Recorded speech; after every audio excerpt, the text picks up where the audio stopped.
Hi everyone, my name is Tolu Fatoberu and you're welcome to Photography for Beginners. Today we'll be talking about one of the very basic concept of photography, which is HDR. What is HDR?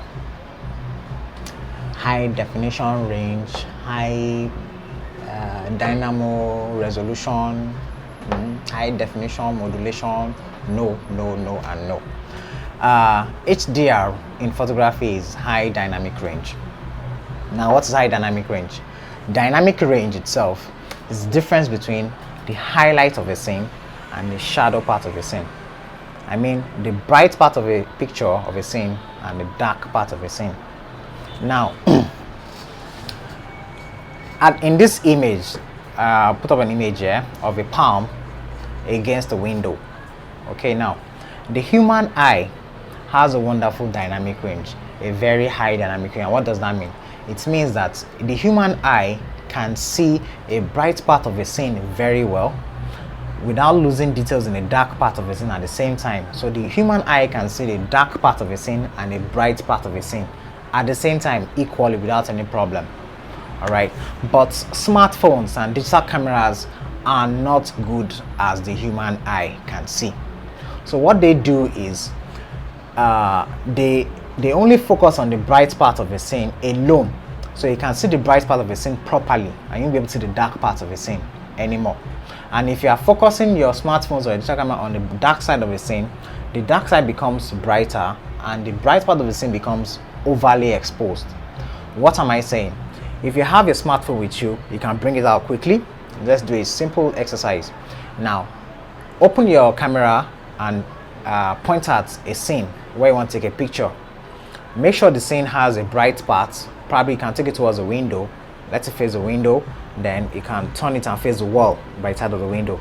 Now, when you put your camera and face it towards the window, you will notice what happens. The scene, what you'll be seeing on the screen, becomes dark. It darkens the bright scene of the window because the window is properly lit from outside. There's too much light there, so the camera reduces the brightness to make it look normal, to compensate for a normal brightness level. Now when you turn the camera towards the wall, which is already dark, what camera does is it brightens up the dark wall already that is seen and make sure you can see the wall perfectly well. So that's what smartphones and digital cameras do. But human eyes don't need to start adjusting brightness and reducing brightness. The human eye can see very well both the dark part and the bright parts without any problem.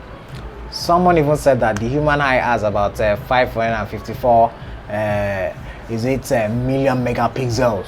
I don't know how they're able to calibrate that. It's up to them, scientists. All right, so now looking at this picture of the palm, you see that the first one is dark. The palm itself is dark, and around the palm, outside the window, through the window, you can see the outside. The trees are blurry, of course, and you can see the sky is not overly exposed, it's not too bright, but we can't see the palm. But looking at it with a natural eye, we were able to see the palm, all the lines on the palm and the outside scene as well without any problem. But this is what your camera will do for you. This is what a digital camera will do for you. Now in this image now, the dynamic range of this shot is very low because the difference between the bright part and the dark part is very high. It's too much. You can't see anything in the dark. You can see the bright part. Now let's look at the second image. Here we can see the palm clearly. We can see the lines on the palm. At the same time, we can see the background in the scene outside behind the palm without any problem. Why? Because we have been able to put light on the palm to compensate for the darkness we were seeing in the first image. So now in HDR in photography is high dynamic range.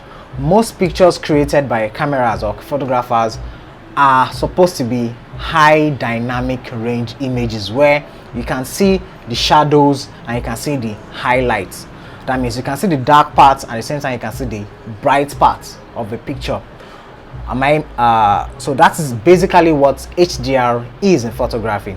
What we do as photographers is we try to control the highlight of a scene and the shadows of a scene or of an object, how we can balance both, whereby you can still see the shadow areas and you can see the bright areas at the same time without any problem, all right, without losing details whatsoever.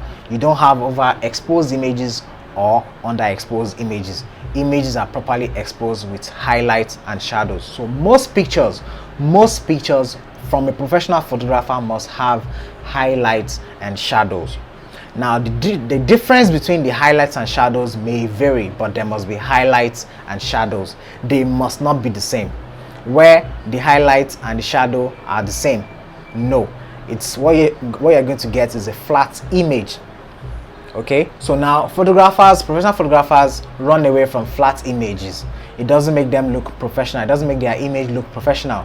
So every image from a professional photographer must always have highlights and shadows, which makes up for shape and depth definition.